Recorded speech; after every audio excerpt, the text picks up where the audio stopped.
This is Grunt to Groan, sales lessons learned from professional wrestling. To you from the fabulous Delaware Wrestling Thunderdome, I'm your host, Benjamin Burrows. I am one voice that stands alone. I am one choice to man the throne. Stand guard and take shots, give it all I got. All I got is this microphone. Well, hello and welcome to Grunt to Groan, sales lessons learned from professional wrestling. I'm your host, Benjamin Burrows, and it is a great day to be out selling your products and selling your services, for you are the great American thunder on which this nation rolls, because nothing happens, and I mean nothing happens until something is sold, until you get out there and you sell it. This is episode number 68 of Grunt to Groan, sales lessons learned from professional wrestling, and I want to thank the staff from the Delaware Wrestling Thunderdome for allowing us to bring you the podcast week after week from this very wrestling ring. I want to thank Audie Jenkins and Gunnar Haskins for all the show prep and research, and thank you, Dave the Ray, for hanging and banging as my producer. We're going to jump right into this podcast, and it is going to be all about January 23rd. That's right, January 23rd. Now, what is so special about January 23rd? Well, let me tell you. January 23rd, 1961 is the day that I was born. This past Saturday, I celebrated my 60th birthday. And I want to thank everyone who sent me birthday wishes. I mean, you guys blew up my LinkedIn page, you blew up my Facebook page, you blew up my email and my phone. I am so humbled and so thankful that you would take time out of your day to wish me a happy birthday on January 23rd. But look, January 23rd is just not historic because that's my birthday. January 23rd is historic because in 1571, the Royal Exchange in London was founded. In 1789, on January 23rd, Georgetown College was established in Washington, D.C. In 1943, Duke Ellington played Carnegie Hall for the very first time. In 1957, Don't Knock the Rock premiered in Australia. Now, that film featured Bill Haley and the Comets and Little Richard. In 1961, on January 23rd, the day I was born, the number one record on the Billboard charts was Wonderland by Night. In 1965, on January 23rd, the Beatles were number one on the album charts with Beatles 65. In 1978, Van Halen released on January 23rd, You Really Got Me, a remake of the Kinks classic. And in 1984, on January 23rd, Hulk Hogan won the Worldwide Wrestling Federation Championship, and Hulkamania was born. Hulk Hogan defeated the Iron Sheik at Madison Square Garden for the WWF World's Heavyweight Championship. Now, Hulk was the first wrestler to escape the Sheik's camel clutch, and Hulk is responsible for the Rock and Wrestling connection and the explosion of popular professional wrestling in the 1980s. January 23rd, 1984, Hulkamania was born, and Hulk Hogan wins the championship. In a tweet this past Saturday, Hulk said, January 23rd, 1984, I was driving to New York from Stamford, Connecticut.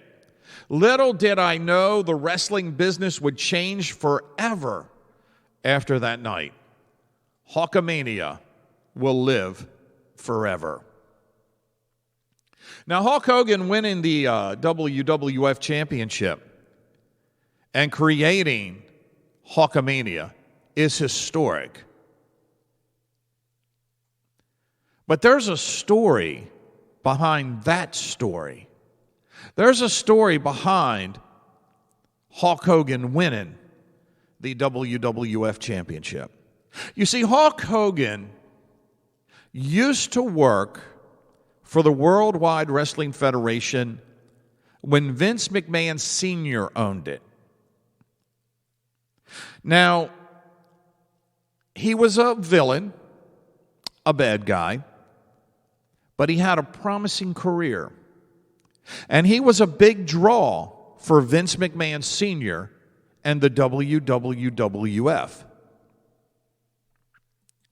And then one night, while watching closed-circuit television broadcasted by Madison Square Garden, Sylvester Stallone saw Hulk Hogan wrestling in a handicap match, 3-on-1. And Stallone made it a point to contact Hogan because he wanted the Hulkster to be in his new movie, Rocky III. And as you can imagine, Hulk Hogan was honored by this. To be in a Rocky movie, that franchise is iconic. And he knew he would gain a worldwide following, bigger than what he could gain in professional wrestling by being in Stallone's movie. So Hulk Hogan goes to Vince McMahon Sr., who owned the Wrestling Federation at that time,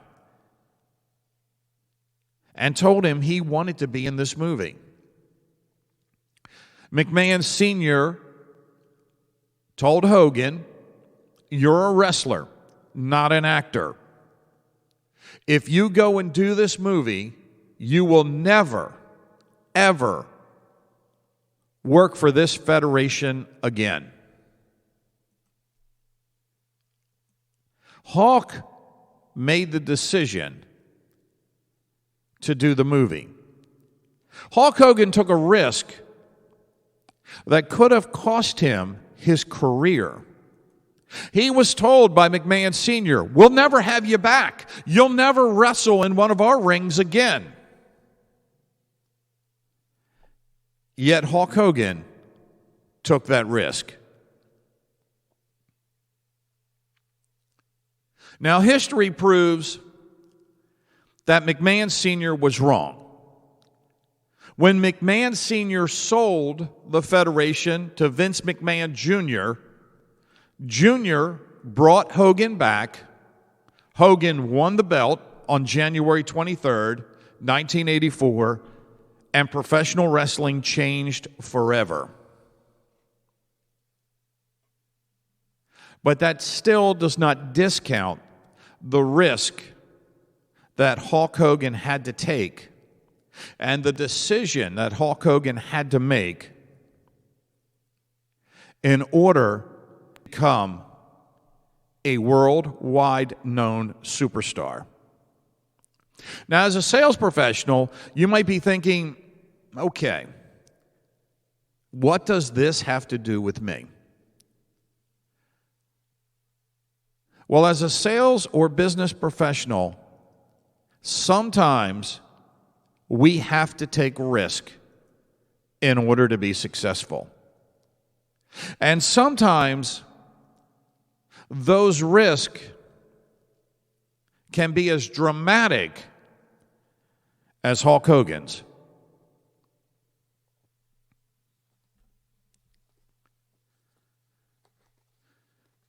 Hogan knew what he had to do to grow his personal brand. And we should know what we have to do to grow our personal brand as well. In my book, Grunt to Groan, Sales Lessons Learned from Professional Wrestling, I wrote, as a sales professional, please understand there are risks involved in building your personal brand, separate and apart from the products, services, and company you represent.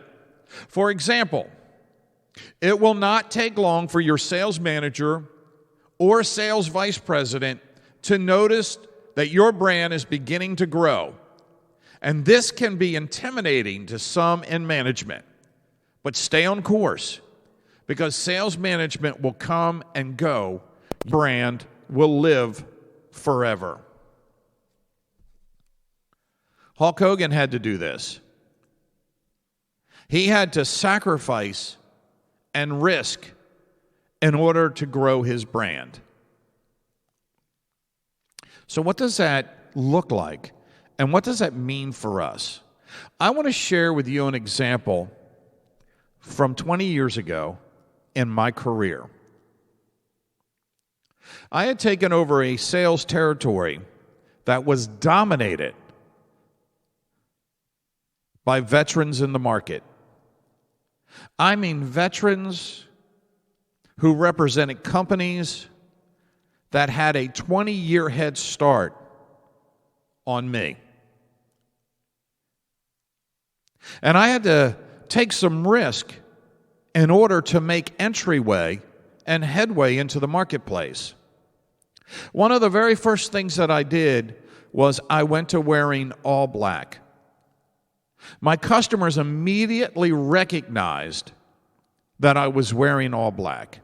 And it didn't hurt that Johnny Cash had just come out with his Rick Rubin produced record, and Hurt was the most popular song on the radio.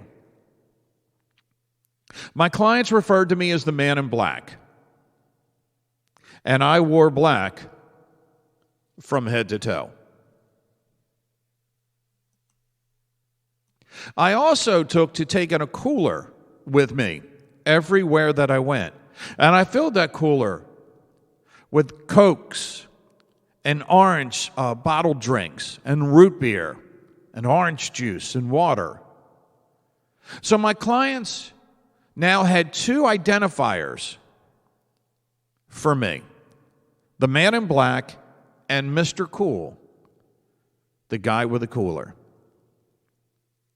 And within 24 months, I was able to gain enough ground to be competitive with the 20-year veterans.